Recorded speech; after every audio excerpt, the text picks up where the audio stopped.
Welcome all to the 7th of February 2022 Council meeting. I open the meeting at 7:02 p.m. I will now pass on to the CEO who will read out the formalities. Thank you, Mayor. Welcome all. This is an ordinary meeting of Council. My name is Alison Beckwith and I'm the Chief Executive Officer. Tonight's meeting is a hybrid meeting with the opportunity for councillors and staff to participate in person or via electronic communications if required. The meeting is also being live streamed via Council's website and Facebook page. The live stream is not interactive. Any comments or private messages directed to us while the live stream is occurring will not be presented to the Council or have any bearing on the conduct of tonight's meeting. We are also welcoming back the public into the gallery tonight. In line with the Victorian Government orders, vaccination evidence is required to attend. Council's request to speak methods continue to allow participation without the public having to attend meetings, and the public are able to submit written questions that will be read out by a staff member. Considering the current health requirements in Victoria and the requirement to wear masks in the workplace, everyone will be wearing a mask tonight. These masks, however, can be removed whilst speaking for clarity purposes for those joining us at home. Rules for public participation during the meeting include: please note that any public questions submitted to tonight's Council meeting will be printed in the minutes. Council does not accept questions as part of the request to speak process. No statement may be derogatory, defamatory or directed to an individual councillor, member of staff, ratepayer or member of the public. A 2-minute time limit applies to all requests to speak.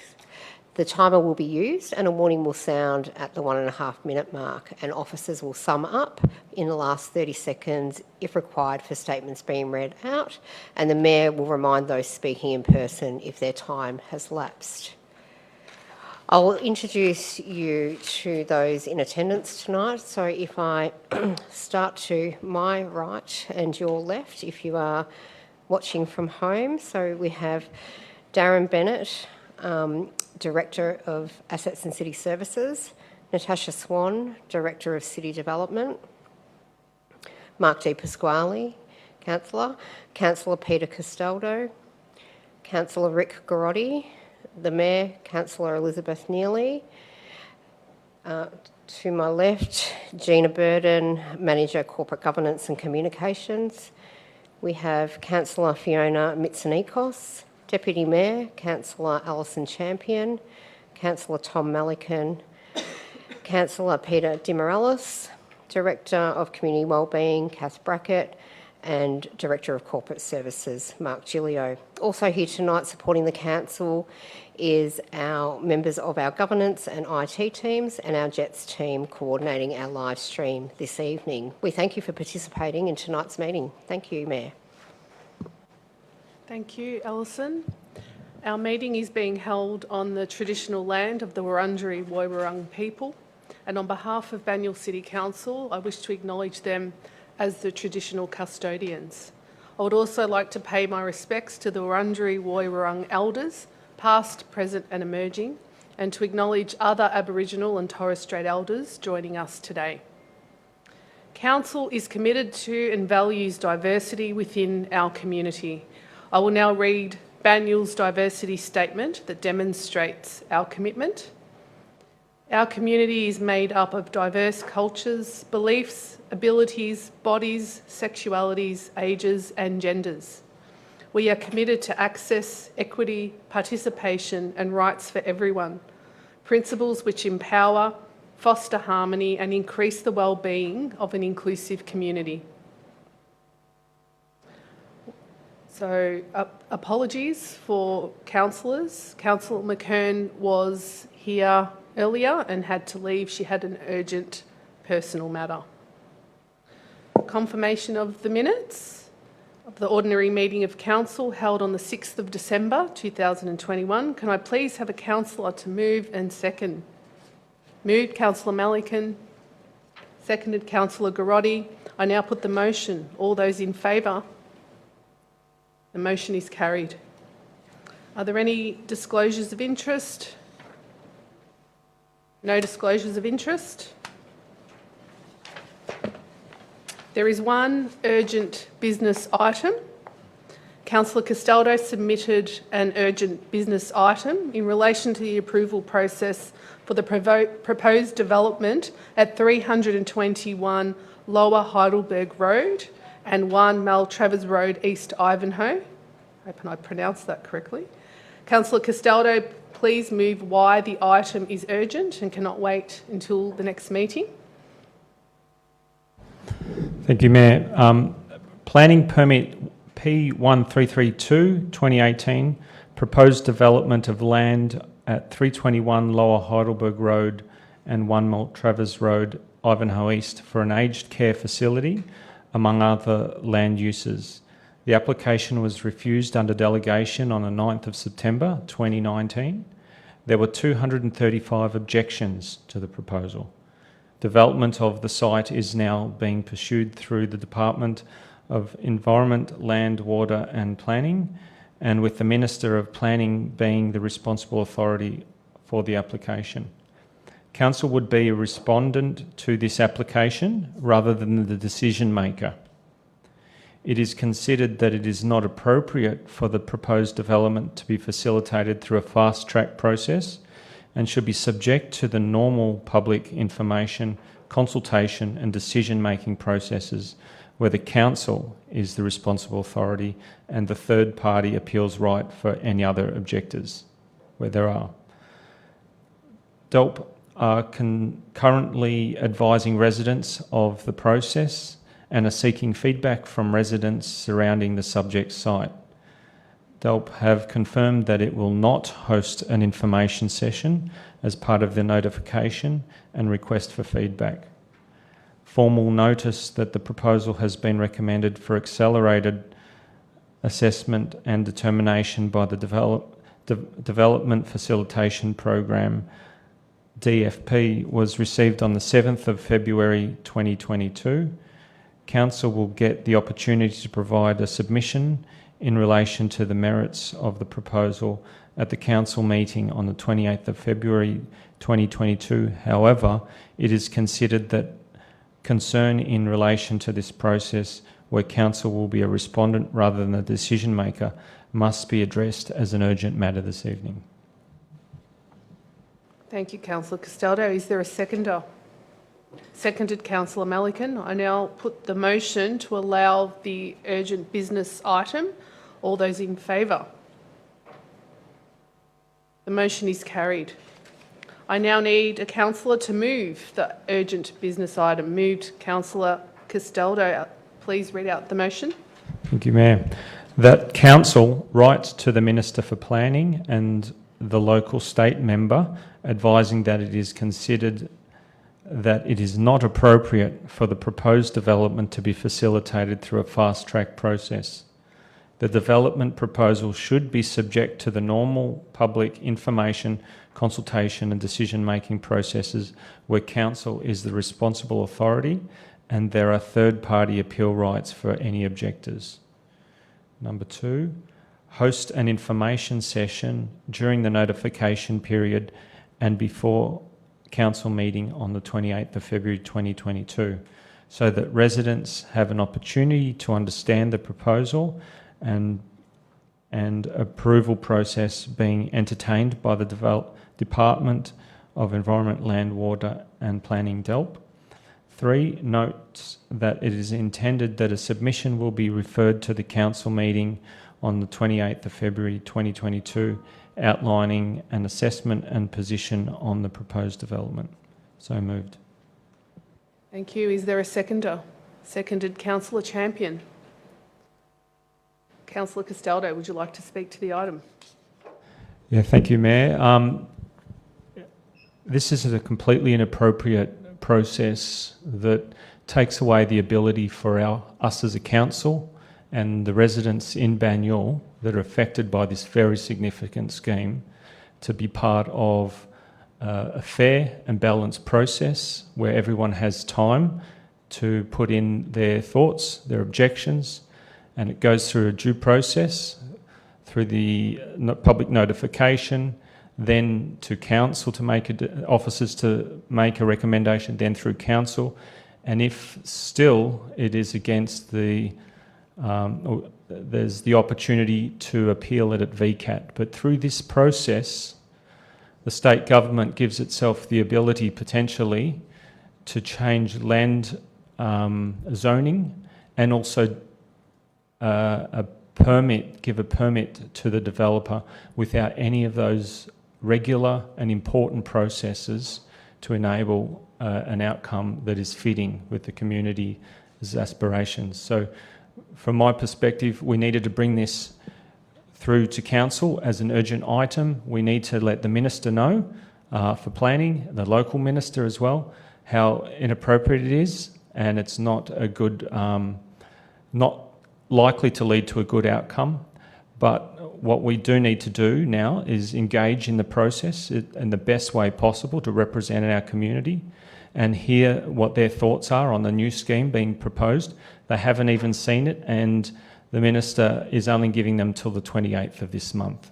So for a development of this scale, where there'll be hundreds of people in the retirement aspect, there's a childcare centre, there's a cafe, there's a gym, and other facilities in this place in a residential zone where there's only single lot dwellings. So it's completely inappropriate, and our officers came to that opinion in the last time this came to our council, and it was withdrawn by the applicant because they weren't going to win at VCAT previously on some elements around covenants. So it's important that we bring this to council tonight. I'm not sure, there's a lot of people in the crowd tonight. I'm not sure who's here for this one, but this is an important matter, and it's being heard by, I think, over 100 residents down in East Ivanhoe at the moment to discuss what they're going to do on this. So it's very important. Thank you. Would the seconder wish to speak? Would any other councillor wish to speak? I put the motion to a vote. All those in favour? The motion is carried. Item 2.1, Wallace Street, Ivanhoe, traffic and parking concerns. There are no speakers. Councillors, I understand that we have wording that differs from the recommendation in the papers. Can I please have a councillor move the alternate wording, please? Wasn't this supposed to be done by letter? Yeah, do you want to just mention to the mayor that... Yeah, Councillor Castaldo. I'll move this on behalf of Councillor McKern, who had to leave on urgent reasons. That there's an additional part 3 refers to the petition to the transport team for further investigation about the issues and solutions for traffic speed and volume on Wallace Street, Ivanhoe, and for a report to a future council meeting in the first half of 2022. So moved. Do I have a seconder? Seconded, Councillor De Pasquale. Would the mover wish to speak?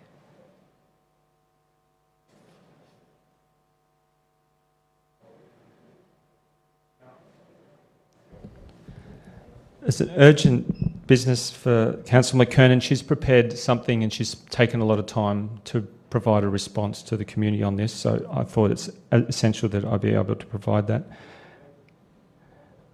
Thank you to this is on behalf of Councillor McKern. Thank you to the residents who prepared and submitted a petition outlining their traffic concerns on Wallace Street, Ivanhoe. 27 residents are signatory to this petition, and I want residents to know that I take their concerns seriously. 27 signatures is an enormous number for the matter, given the number of dwellings located on Wallace Street, about 20. Suggests that most residents have signed because of wholesale concern about the volume and speed of traffic through the small, narrow residential street and its effect on resident safety. Very legitimate concerns would be, you would think, especially when you add the foot traffic of locals, including children using Wallace Street to get to the Scouts on Wallace Lane and shops off Wallace Lane. It's also been brought to my attention that the situation is not helped by Google Maps showing Wallace Street as the preferred shortcut route and arterial road Livingston Street to arterial road Upper Heidelberg Road to avoid the lights, traffic and Livingston Upper Heidelberg Road intersection. While traffic data was compiled 4 years ago, much has changed with increase of residential developments in the area, and I think it's timely for a thorough investigation of speed and volume counts. Thank you again to the petitioners and bringing your traffic concerns to Council's attention. These are words on behalf of Councillor McKern. Thank you. Councillor Castaldo, does the seconder wish to speak? Councillor Di Pasquale. Yes, thank you, Mayor. I wanted to jump in there because Councillor McKern had to leave. She would want to be at this meeting to put forward this petition. Just a bit of background for the community with regards to petitions as well. Generally, a petition will be forwarded to the council, and what we're doing now is voting that the petition is accepted, and then the officers will go away and do their work and due diligence and come back with a report. So that's generally the process. Councillor McKern really wanted to get action done straight away, which we'll need to wait for traffic reviews, reports, etc. So we wait for that report to come back. So I just wanted to second tonight just to show her the support that we're all here as a team to make sure that we get things done that we need to get done for our community. One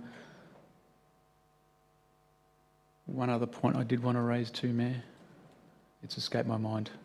Not important in the scope of things. Let's just, my recommendation is let's receive this petition and then look forward to the report coming back. Thank you. Thank you, councillor. Does any other councillor wish to speak? I'd just like to add to thank the petitioners for being here, providing as much information on short notice, and the alternate recommendation adds a further report that we'll see soon. Thank you. I put the motion to a vote. All those in favour? The motion is carried. Item 3.1, Inclusive Local Jobs Strategy 2020 to 2025, Annual Update. There are two speakers for this item. Melissa Murphy-Webster and Kevin Hill will be speaking. Melissa, please make your way to the lectern. Thanks, Melissa. You have 2 minutes. Thank you. Thank you. We had a look at this, and it was really great to see this initiative in the council. It's so wonderful to see the progress of the Inclusive Local Job Strategy, and we saw that it was adopted in 2020 of September. I would like to think that all the residents would be proud to see that it's been set up in line with Banyul's directives to support a connected, inclusive and involved community. And those words, to me, are very strong. We would like to know two things. Will the Human Rights Charter and Equal Opportunities Act be revisited to assess the rights of those that have been excluded from workplaces from gaining employment following the state government dictates? I think those affected have a right to be added under the criteria listed, which are referred to as those facing barriers to employment, in this case, a bodily characteristic. And will there be inclusive consideration to everyone facing barriers to employment to apply for the newly formed role of Inclusive Employment Facilitation Officer? I'm done. Thank you very much, Melissa. Kevin, could you please make your way to the lectern? Thank you, Mayor. It's wonderful to be back. Good evening. I speak on behalf of Banyul Ratepayers Action Group, BRAG. We support this excellent council initiative when it was proposed at the Ordinary General Meeting of Council on the 18th of November, and I spoke on the matter. The strategy has pleasingly delivered on the original target of new local jobs for disadvantaged people in Banyul. BRAG endorses the proposal put to councillors tonight, but with several caveats and helpful ideas and some minor criticism. The caveat: will one EFT be able to manage the forward program effectively? Will there be a peak in demand for the officer's attention exceeding the officer's capacity over the next 3 years? And who deputises for the officer during periods of absence? Is the officer's role encompassed in the economic development section or otherwise? An idea.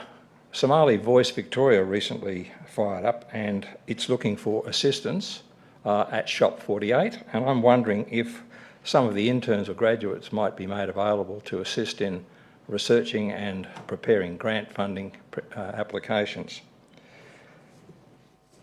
I was going to speak about some of the issues to do with a matter before IBAC, and I'll leave that to a later time. Minor criticisms. The summary in the year, in the summary, the year is not stated when referring to the 18th of November ordinary meeting of council, so that's just a bit confusing for everybody. But to pick up on what the previous speaker said, I think under the human rights section, it's wrong to actually articulate individual groups. I think that we should leave out all reference to specifics and just talk about people who are disadvantaged. So that's pretty much what I want to say, and I appreciate the great work that Council's doing. Thank you. Thank you, Kevin. Thank you. Councillors, there is a recommendation on the papers. Can I please have a councillor move the motion? Moved Councillor Malikan. Yes?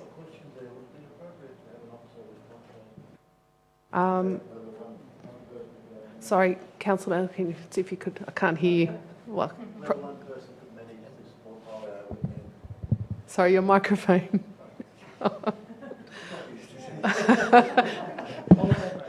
Sorry. What's your question? Well, Kevin asked a question: would one person be able to manage this role, and what would happen if they were on leave, whatever? So, could someone respond to that question? Yes, Director Kath Brackett. Thank you. Thank you. I'm happy to answer the question. Yes, the person is part of a team, and as part of integrated work plans, we have really good plans in place for people that are away or sick.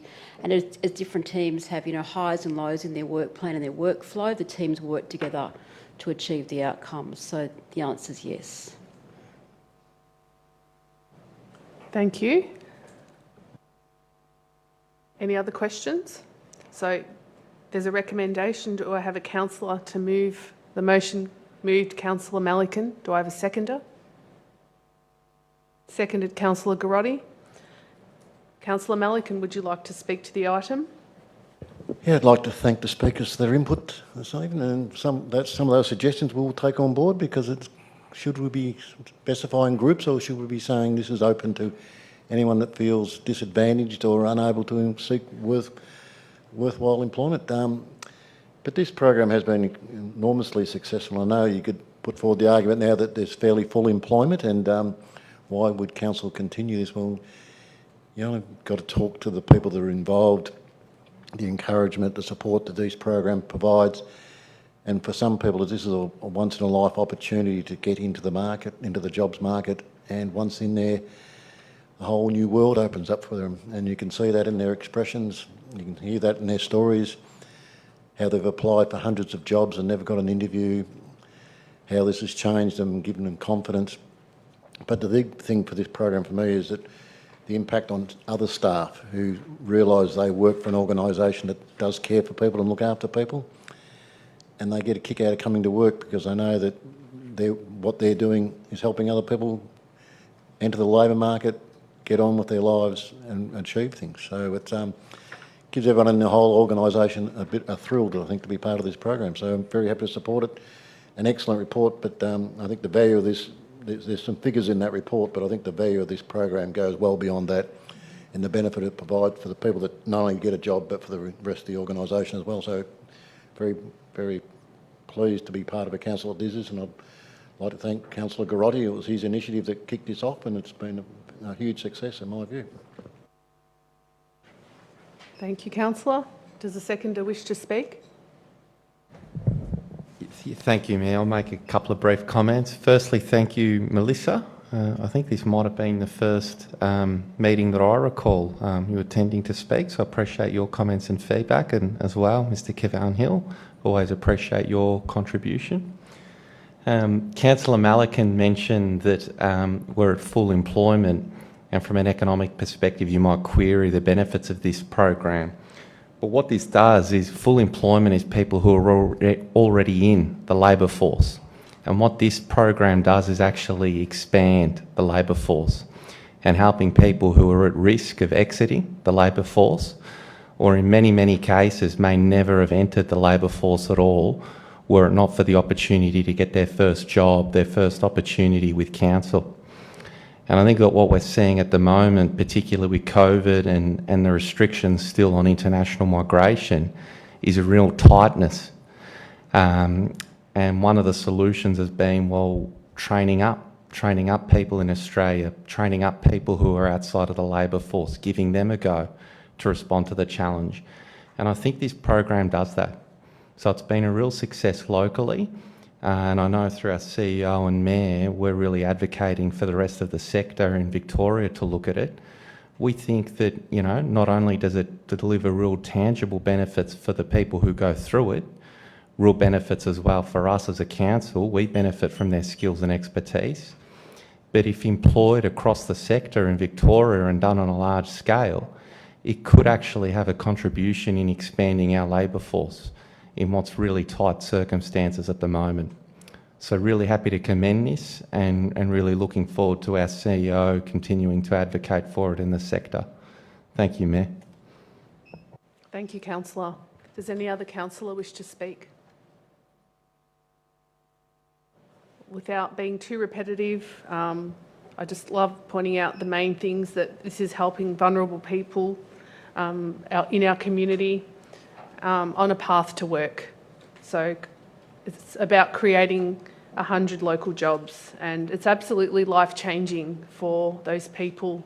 So it's continuation, and I thank you for the councillors that, you know, have contributed to this significantly.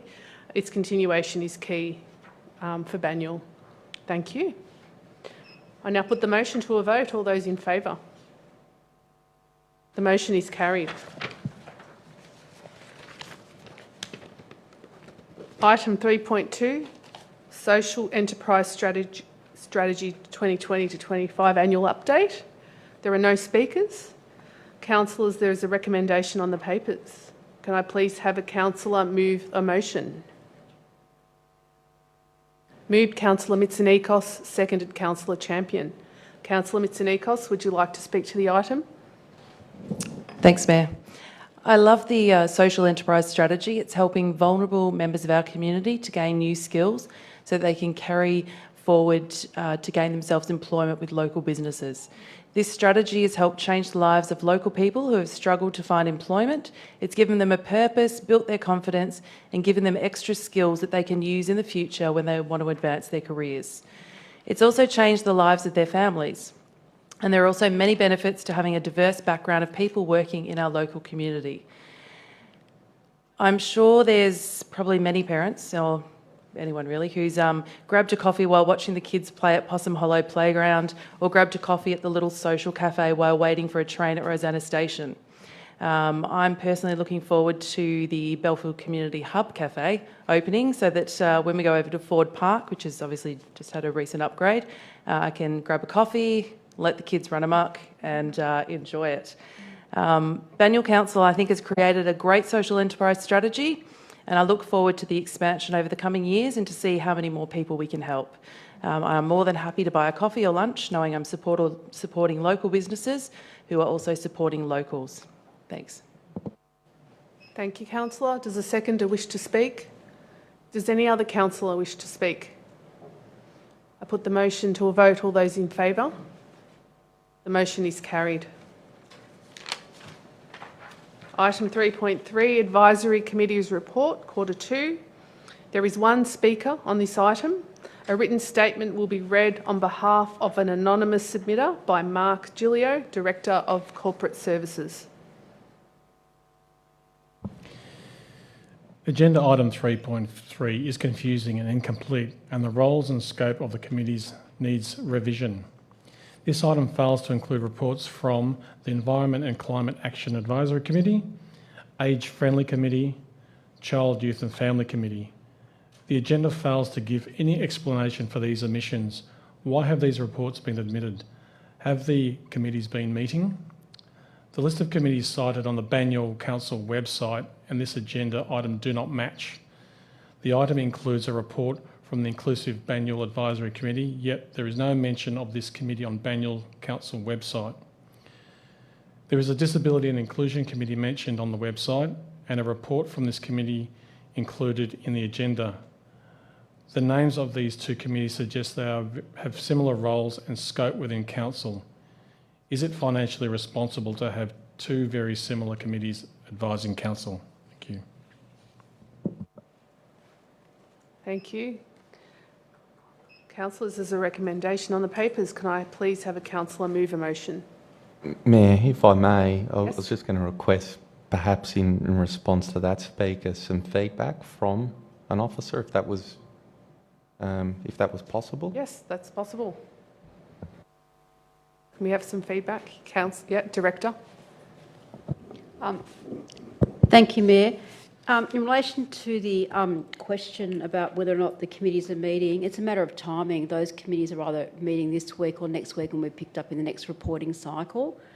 So yes, they are meeting.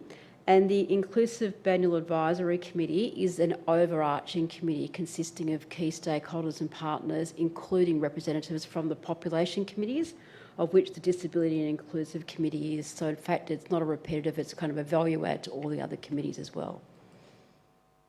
Do you have any questions, Councillor Grotti? No? Thank you. Okay, where was I? Do we have a mover? Move Councillor Castaldo. Seconder? Seconder, Councillor Grotti. Councillor Castaldo, do you wish to speak? Thank you, Mayor. This is an important item on the agenda, and I have the privilege of chairing the LGBTIQ+ committee.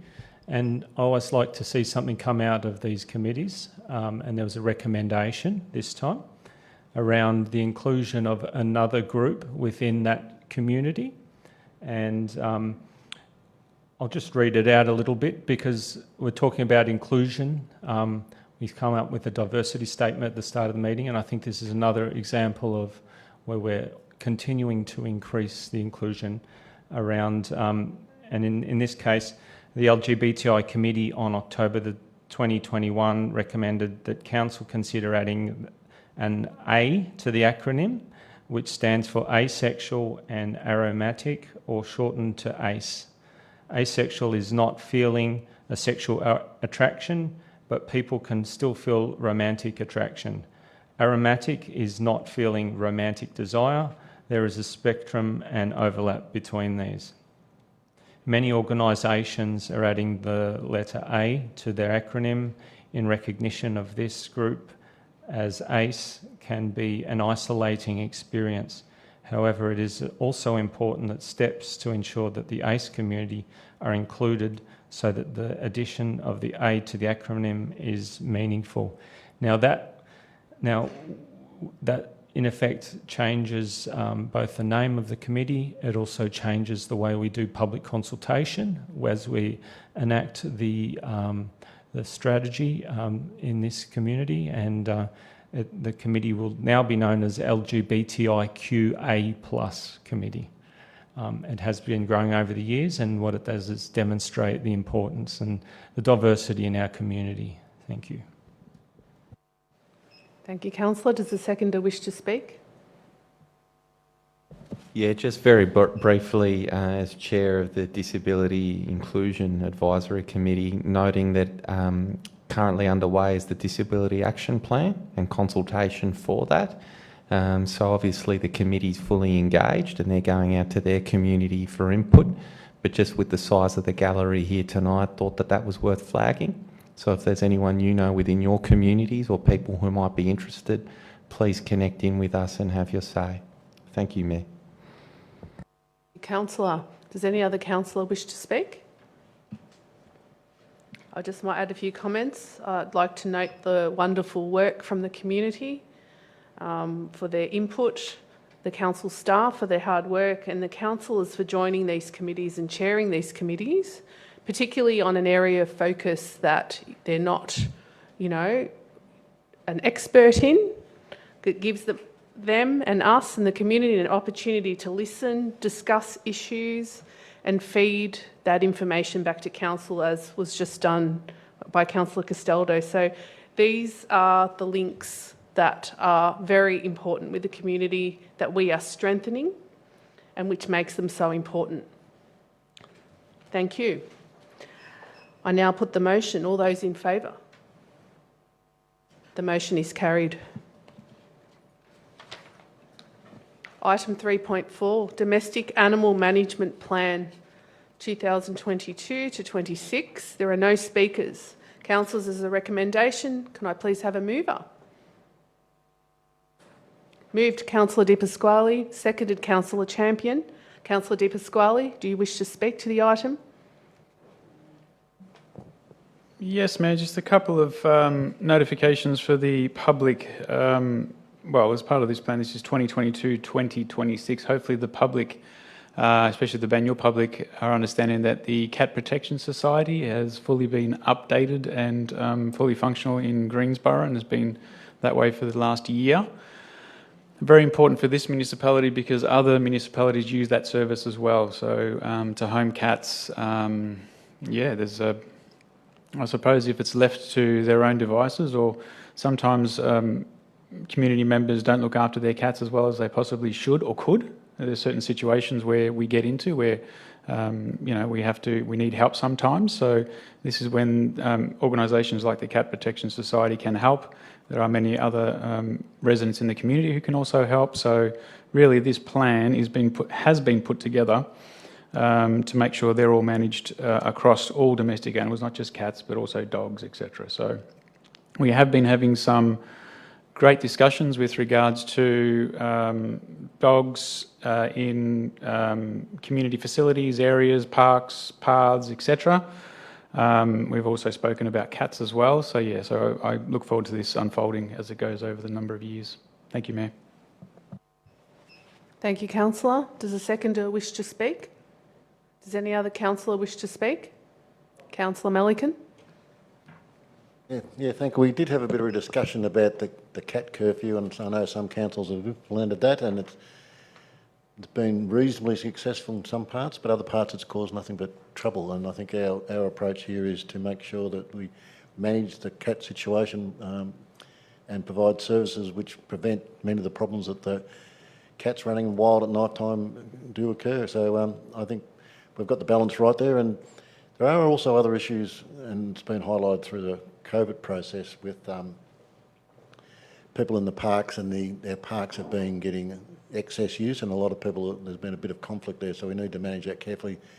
And I know in Rosanna Parklands there's a bit of a push at the moment to get a dog-free area, and that will be coming to council shortly as a petition. But so there are a lot of issues still, but I think we've won awards for our domestic animal management plan previously, and for our de-sexing program. So this council's done a lot of work in this area, and I think quite successfully. And I think this new plan will build on those successes, and I think we should thank the officers for their efforts because they have done a tremendous job.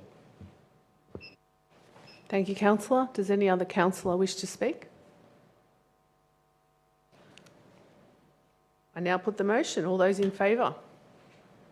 The motion is carried.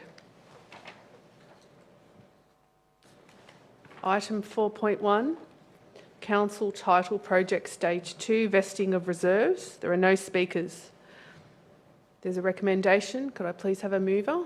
Moved, Councillor Melican. Seconder? Second, Councillor Garotti. Councillor Melican, do you wish to speak to the item? Just a few words. Yeah, I'm really pleased to see this. There's been a few issues I know of where there's been small bits of land that have been left over still in the name of the original developer.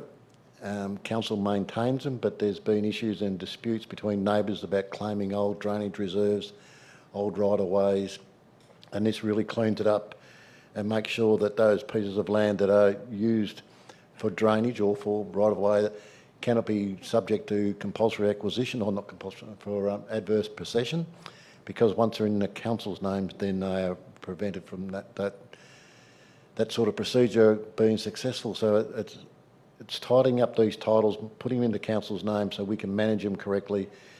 And in some cases where the land is deemed to be surplus, we can actually sell them to adjoining property owners, if that makes more sense. So very pleased to see this. It's taken Amanda's taken a lot of work gone into this, but I think it's work well done because we need to get these titles and all these reserves right so we can manage them correctly. And I think this is a tremendous step forward, and really pleased that this has finally happened.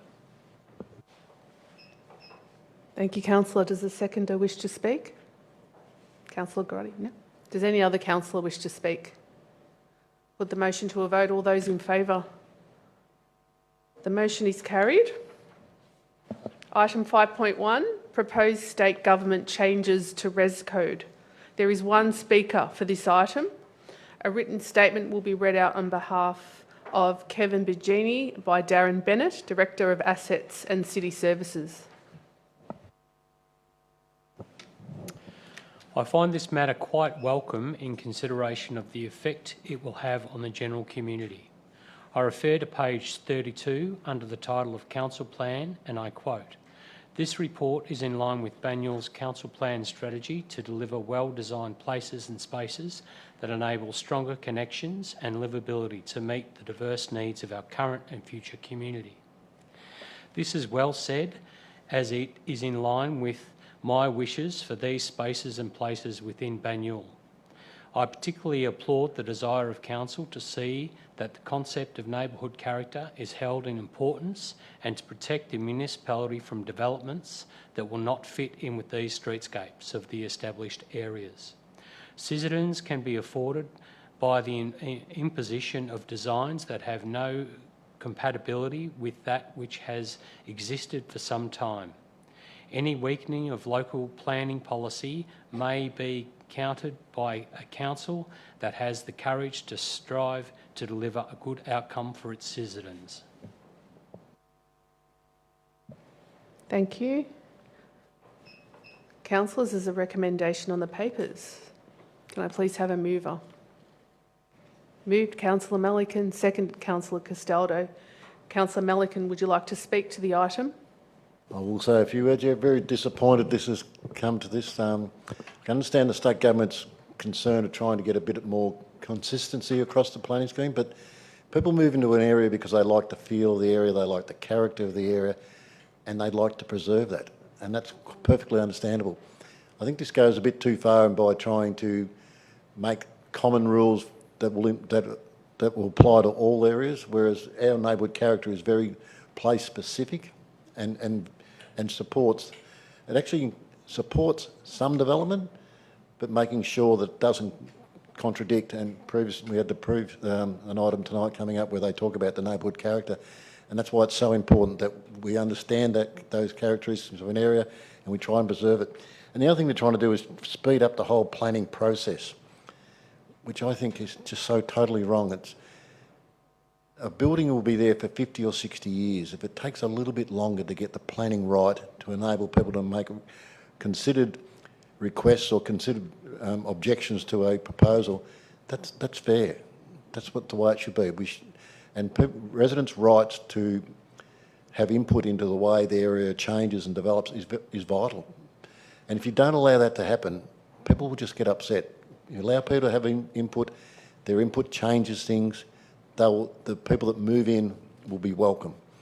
Whereas doing it this way, where people have no rights, where everything's treated the same, and the whole planning process is sped up to the point where there's no time to consult or talk about any of these issues, I think is totally wrong. So supporting writing off and saying that the way Melbourne develops is too important to have this one-size-fits-all right across Melbourne. And I think people in Banyul will accept change, but as long as it's an improvement to the area and doesn't bring the area down. So happy to support this tonight, and I hope the Minister does listen, and I hope it's not just our council, it's all councils are going through the same concerns, and I think the Minister, he's basically saying, trust me, we'll make sure that your neighbourhood character is protected, but we need it enshrined in there. We need to give people the opportunity to object, and we need to have a time to think about things and to evaluate each application on its merits and make the best decision. So I think that's why we should be writing the Minister saying we don't support these changes the way they're currently listed. Thank you, Councillor. Does the Seconder wish to speak? Councillor Castaldo. Yeah, just also flag as well, there are some significant concerns if a rollout of a standard neighbourhood character is applied. As residents in Banyule know that each area has its unique characteristics, we need to protect that. And we've just started engaging with councillors and with the community in the coming months this year around increasing those protections, identifying what it is that is important to people in their neighbourhood areas, and what protections we do need to improve on. And this was a process that councillors were very engaged with towards the end of last year, and I know there's several things that I'm looking to improve on neighbourhood character. If the state government just comes in and takes that ability for us to sculpt those specific areas away from us, it's very concerning, and I think tonight's report identifies some of those concerns. So I'm very supportive of this, and I think our officers have done a good report. Thank you, councillor. Does any other councillor wish to speak? Okay. I'm also concerned about the policy, and as Banyule City Council, its residents have a high level of importance on our neighbourhood character. I sincerely hope that these changes are strongly considered. I now put the motion to a vote. All those in favour? The motion is carried. Item 5.2, 30 Fernside Avenue, Briar Hill, duplex development. There are 3 speakers on this item. Ronald Brown will be speaking in person. Ronald, please make your way to the lectern.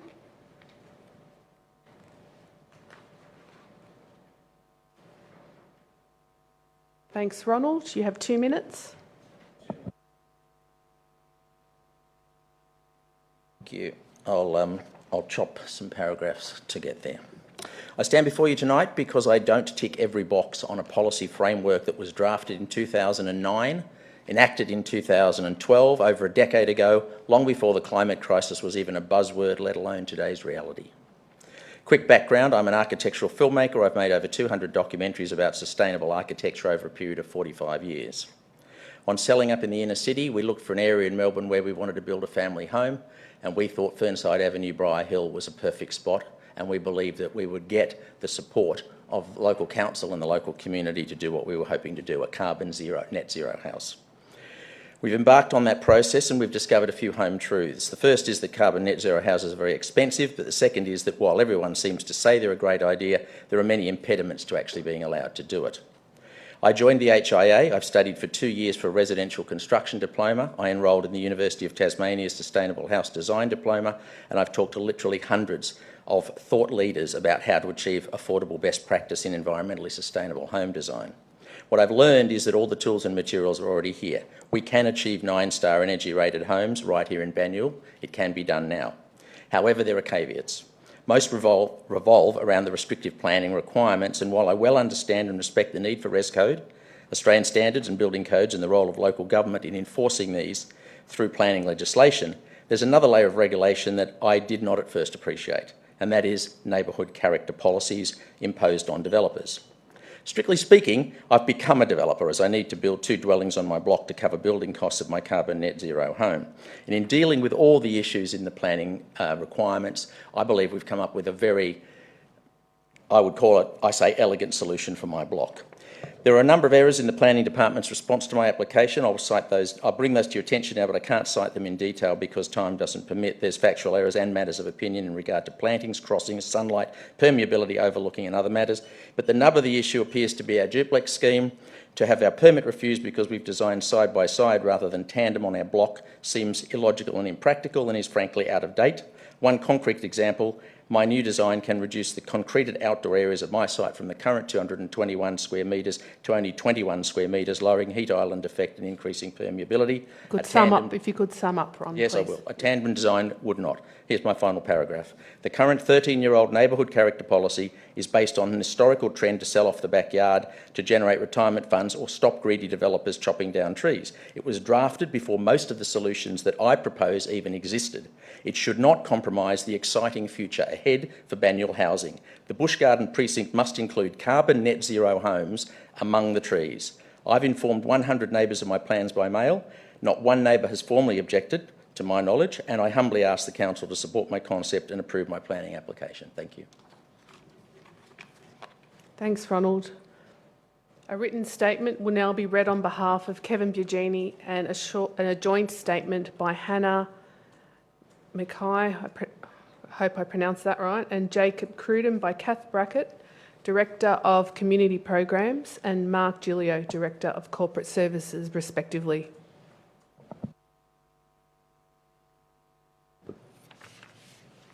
Thank you. Mayor, I'll read the statement on behalf of Kevin. I do not totally disagree with the notice of refusal.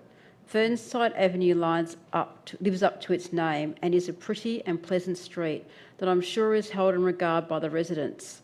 I acknowledge the technical considerations and the fact the council has to address them as they should be. I feel, however, that I must point out that what we are looking at quality development. This is not the usual development which I have seen elsewhere. 3 or 4 two-storey units with very little footprint for vegetation. We are talking about 2 dwellings with room for vegetation. The land site is not small and there will be space left over.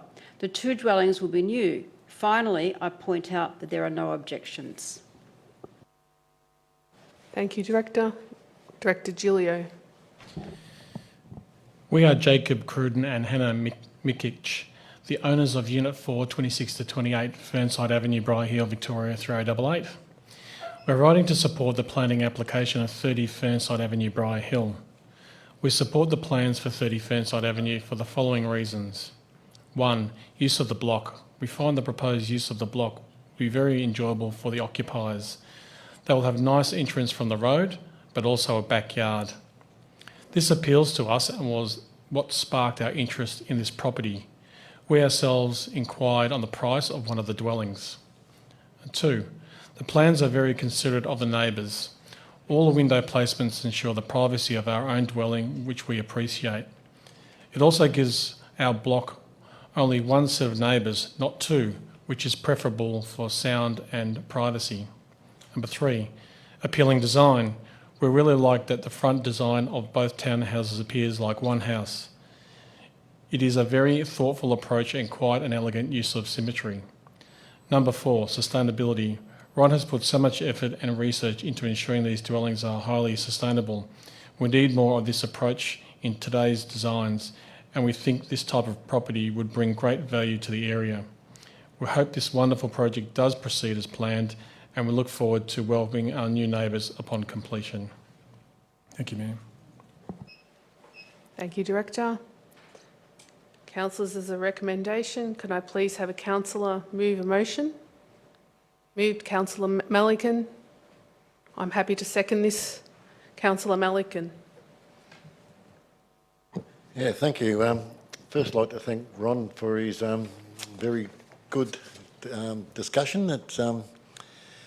He's obviously put a huge amount of effort into this and come up with a very good design, in his opinion. But he's also changed the way it will be constructed, which should certainly help the neighbours. And it is certainly a 9-star rating is very impressive. And that's good. But does that then overcome the fact that it doesn't comply with the neighbourhood character of this area? And in my opinion, we could achieve neighbourhood character and a sustainable design and the speed of construction. I don't see why we couldn't achieve all those outcomes. But my basic problem with this, it's too big. It's 43% site coverage, and it will be higher than their surrounding houses. So, and I think that alone is a problem in this area, because this is not an accessible area. This is, wouldn't call it the back blocks of Banyule, but it's certainly a long way from the transport nodes. And by creating higher density development away from transport nodes, we're just locking in more car dependency. So we have to be very careful about where we design and build higher density developments. And also, we've read the report, and it's interesting what Ron said. He talked about how he's minimised the amount of concrete, but the report says that there's too much concrete in the front setbacks, and it doesn't allow for planting in the front. But it also talks about the lack of opportunities for canopy trees across the whole site. And it also talks about the screening that's going to be required to make some of the windows so you can't see into the next door neighbours, and it's saying that screening is excessive.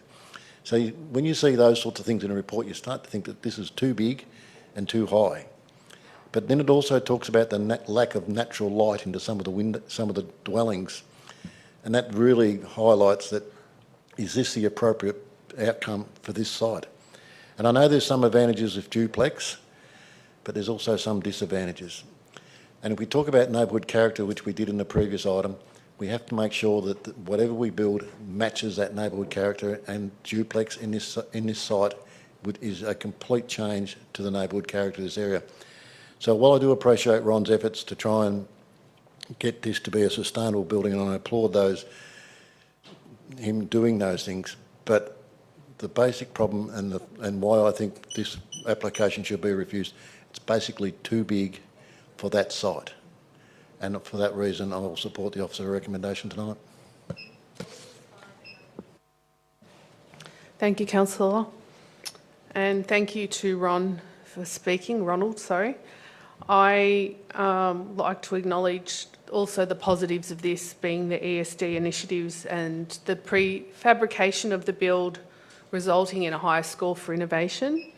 I also thank you to Ronald for his passion, and I can understand this is very frustrating. I've also spoken to residents of Beale Ward and residents in Fernside in particular, and whilst there's no formal objections, these residents were uncomfortable to speak tonight. But for Beale Ward residents, neighbourhood character is everything. You may notice the gallery, the people watching, there's not as many Beale Ward items on the agenda. It's a very residential area. If you look out the window, it's pretty much out there, beautiful trees and houses. So this is a hard one for me. And, you know, there is two separate things. There's Ronald and his vision, there's his development, and there's also the residents.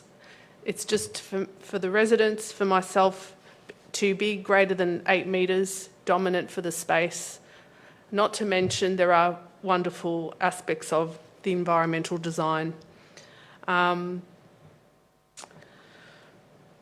agree with the officer recommendation as the development is also, you know, as Councillor Malikan mentioned, too large, over the 40% limit, and I believe that this high ESD rating can still be achieved in a smaller build.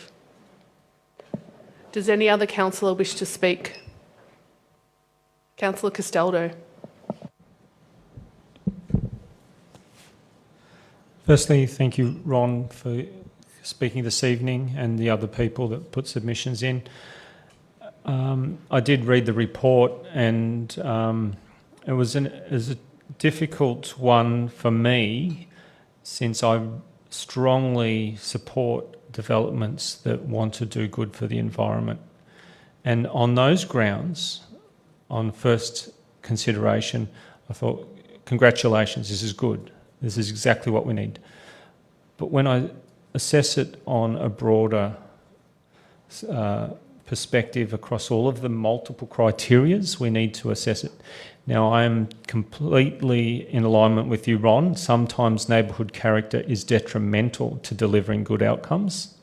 I was speaking to the importance of protections of it. I also know there are some problems with neighbourhood character preventing good environmental outcomes as well. So it's challenging for me on that aspect, but when I read the rest of the report, there were multiple areas in which I felt that the dwelling did not provide what I would consider, on neighbourhood character grounds and livability grounds, the type of or quality of residential dwelling that I think is important for the longer term site on that location. I know there are some design constraints which led to this design approach, but overall, I'm supportive of the recommendation coming from our officers on this, but I do support those initiatives that you were driving forward on in the environmental grounds, but through different design outcome, I think. Does any other councillor wish to speak? Councillor Champion. Thanks very much, Mayor. Thank you very much to all our speakers this evening. We really appreciate you commenting on this. I'd also like to thank our officers for the time that they've put into this. Part of the time has actually been several conversations with myself and the Mayor about this particular application. The report does consider many aspects of this duplex design. It covers a lot of things about it. It supports several aspects of it and it rejects others, as Councillor Peter has just said, not really in line with neighbourhood character. The tone of this report is reasonably objective, and then there's the decision made or the suggestion, the recommendation made by the officer.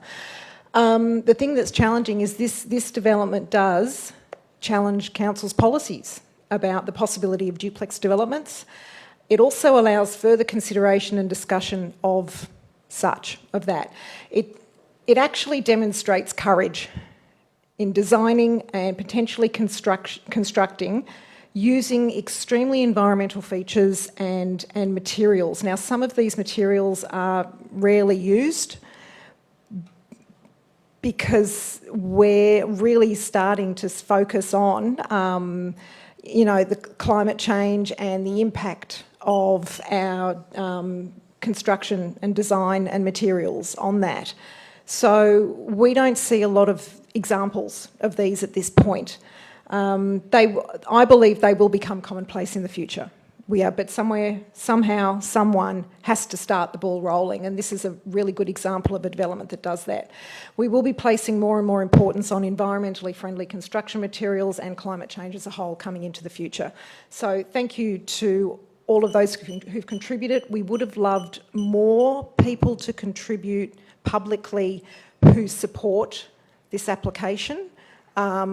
Who support the recommendation, my apologies. I would have liked to have heard more, quite frankly. It would have it makes for a really important conversation. Thanks very much, Mayor. Thank you, councillor. Does any other councillor wish to speak? Councillor Di Pasquale. Thank you, Mayor. Look, to be honest with you, I'm a bit disappointed with regards to how this has gone.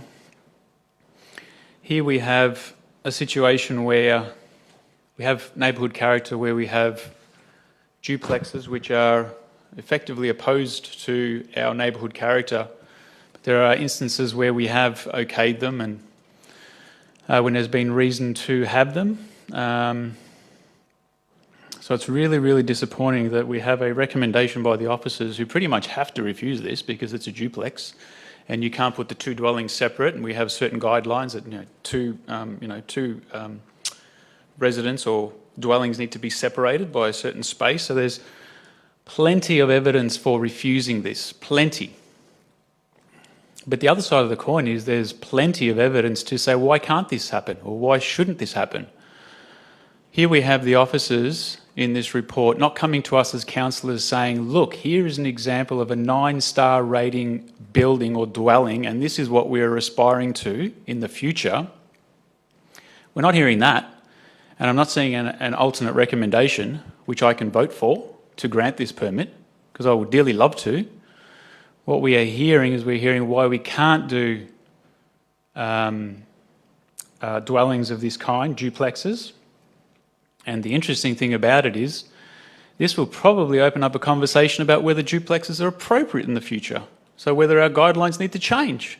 And, it's going to happen. So, look, probably this and it's not a development, this is not a developer with this property. This is actually a person who has owned it for a long time and is wanting it for a residence, and it's a totally different situation. So I feel sorry in this situation that I can't I'll be voting against the officer's recommendation, but it's not going to make much of a difference because there's no alternate recommendation with regards to granting the permit.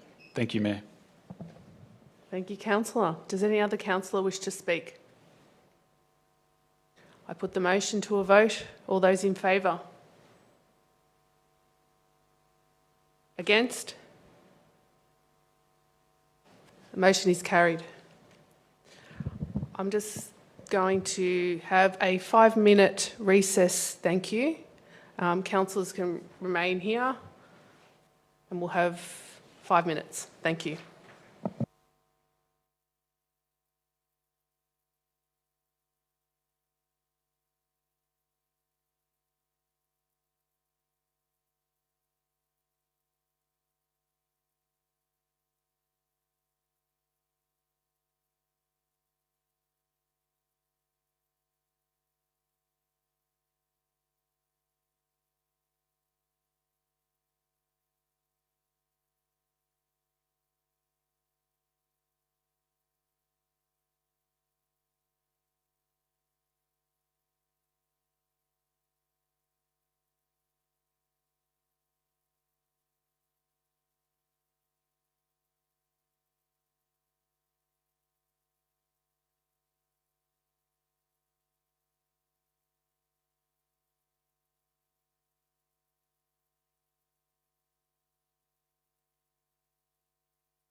Apologies for the delay. We've had a disruption and we are going to adjourn the meeting. We will let you know when the meeting will be resumed and rescheduled. I now declare the meeting closed at 8:27 p.m.